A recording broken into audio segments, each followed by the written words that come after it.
Thanks. Representative Pearson. Thank you, Speaker and Sponsor, and thank you for those questions, Representative Freeman.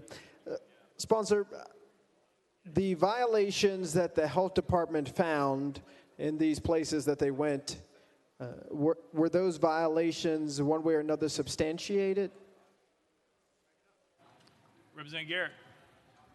The legislation doesn't address, I don't know what particular violations you're referring to, but if there is a health code violation, the health department can certainly cite that particular establishment for a health code violation. If it's something else that doesn't fall under the purview of the health related board, then they've got to contact the board that it would apply to, such as, for example, if there is a beer or an underage person drinking, they certainly need to report that to the beer board. Then the beer board would conduct their investigation on those potential violations. I don't have a particular instance for you to respond directly to your question other than making sure the beer board stays in its lane, and of course the health board stays in their lane for where they have authorization to issue these violations.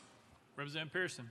Thank you, Speaker. I'm a person who likes a little less bureaucracy, particularly when there are people who are well equipped to meet the needs that we have to help make our community safe, not the increase in bureaucracy.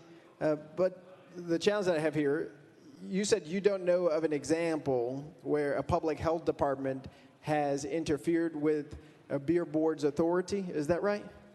Representative Garrett. No, during the COVID lockdowns, in several instances in the Nashville and other areas, the health board would try to shut down an establishment based upon a violation that wasn't in the purview of the health board's regulations and rules where they could cite a particular health code violation. So what this doesn't create any more, or it doesn't decrease any more bureaucracy at all. It just says, health board, these are your rules that you have to enforce. Beer board, these are your rules that you have to enforce, and you have to stay within your lane. That's all this piece of legislation does. Representative Pearson. Thank you, Speaker and Sponsor.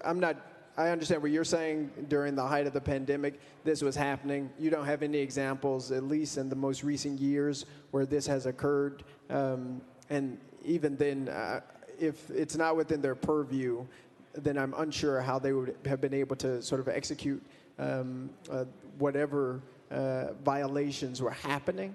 And so, again, forgive me, I don't understand the problem that you're seeking to solve here. And again, by doing this delineation that we don't know if it will or will not actually address a real problem, seems to be creating a problem in order to then come up with this solution. And so that's where I'm struggling with this legislation. But I appreciate your willingness to answer the question, Sponsor, and thank you, Speaker. Representative Dixie.